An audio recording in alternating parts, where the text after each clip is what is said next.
Oscar Piastri came into Formula One as a highly anticipated prospect. Very few drivers have dominated the junior categories like Oscar did on his way up into Formula One. And after slightly controversially making his way onto the F1 grid, he's shown that he is the real deal, showing true pace in his McLaren and taking a sprint victory for the team. He has been improving, but there's just one problem that keeps popping up and stopping him from being competitive every weekend: tyre degradation. It's costing him points and leaving him lagging in the standings. So why is it happening and how can he solve the problem? Let's get into it. It has to be said that since coming into Formula One, Oscar has been faced with a very difficult car to drive. The McLaren DNA of the car is something that a lot of drivers have struggled to deal with, many of them not being able to quite put their finger on why, but also not getting the pace out of the car that they've expected. Look at his fellow Australian Daniel Ricciardo. He came into the team one of the hottest prospects on the Formula One grid, having driven incredibly well for both Red Bull and Renault before.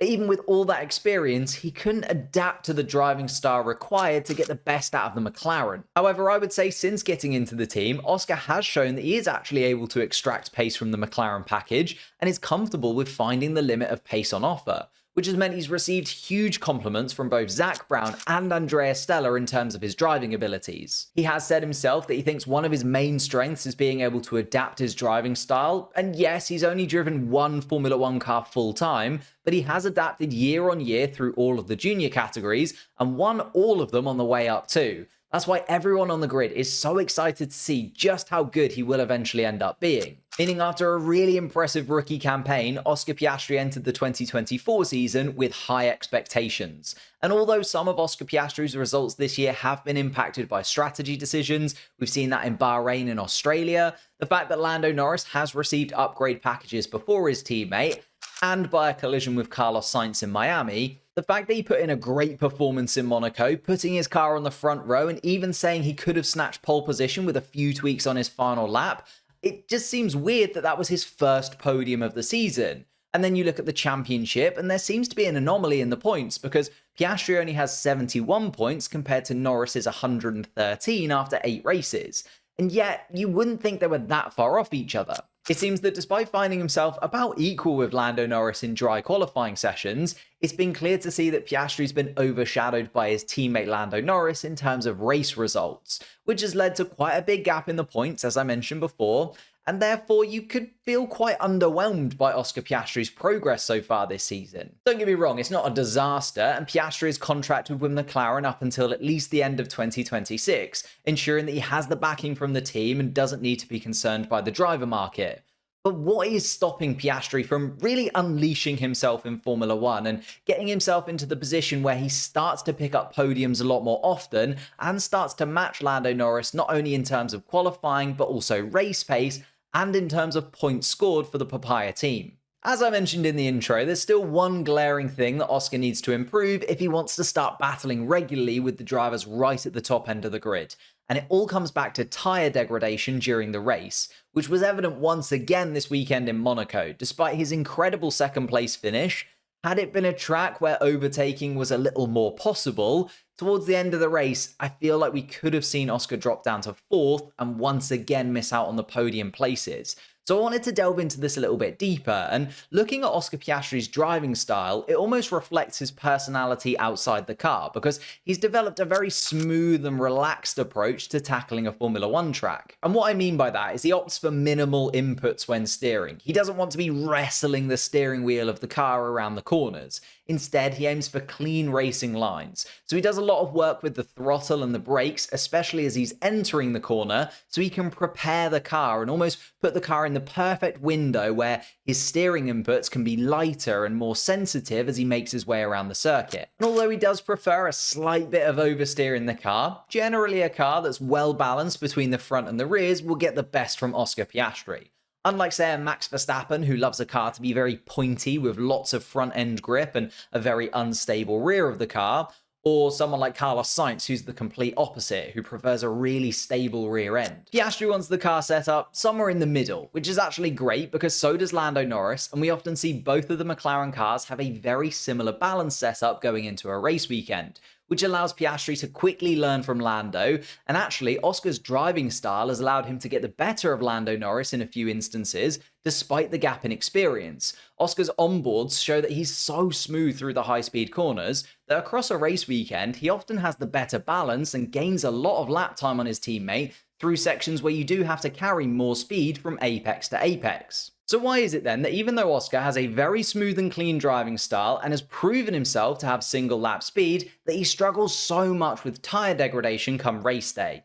And I think it comes back to that McLaren DNA of this car. Lando Norris has said that even though he's driven with McLaren for years now, he still has to think, even if it is subconsciously, about how to change his driving slightly every lap to get the best out of his car, adapting where he brakes, how he enters the corners, and most importantly, how the tyres are feeling every single lap. So it seems that learning when to go hard and when not to during a race in this McLaren car comes with intuition and feeling, which all comes with experience, and unfortunately, that isn't something that Oscar can rush. Lando has already gone through this learning curve that we're now seeing Oscar go through in understanding how you have to adapt your driving just a little bit lap after lap in the race due to the weird underlying characteristics of the McLaren car. And I think because Oscar knows he has pace and wants to develop that understanding a little bit quicker, that's why we see Oscar sometimes overdriving the car a little bit and possibly overthinking when it comes to tracks that have high tyre degradation. One of the most difficult things about coming into Formula 1 is adapting to just how sensitive the Pirelli tyres are and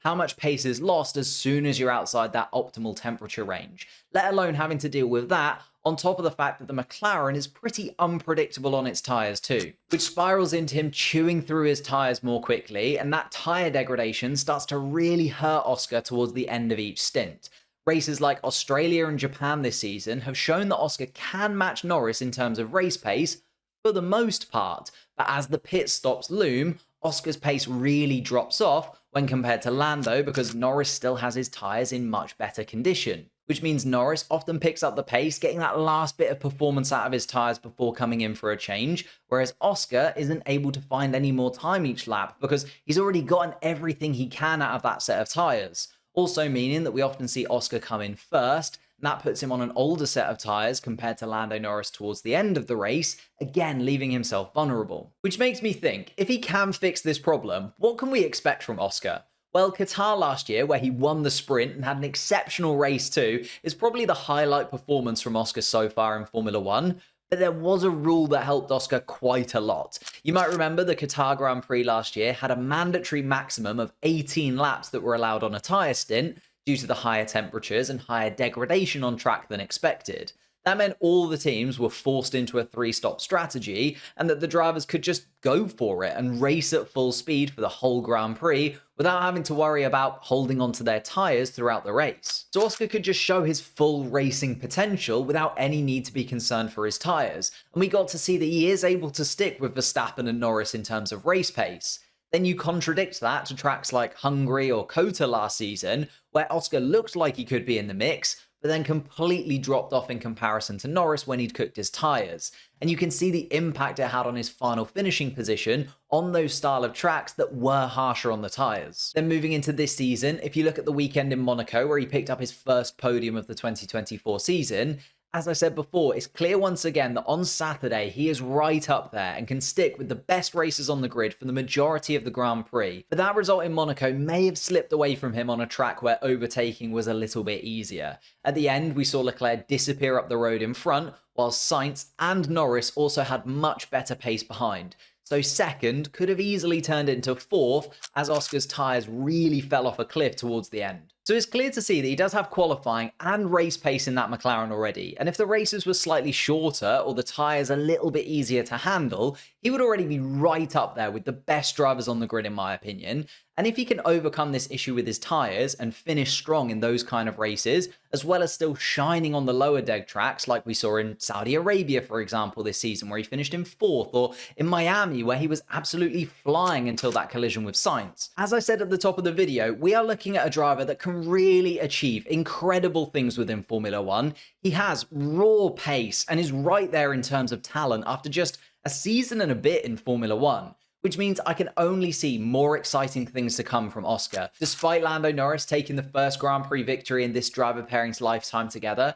and the gap in the points still being noticeable, I do think that Oscar's driving style, along with some more experience in getting to grips with that McLaren car behind him, will see him overcome his issue with tyre degradation pretty soon. And once he has that under control, Piastri's current trajectory suggests that we're looking at a driver that could really start to build momentum towards not only achieving #1 status at McLaren, but Grand Prix victories and even championships in Formula 1. And as a McLaren fan, I certainly hope that that's going to be for the Papaya team, but the driver market is all over the place this season, and I talk about that a lot more in this video here, which goes through all of my 2025 driver predictions and the future of each Formula 1 team.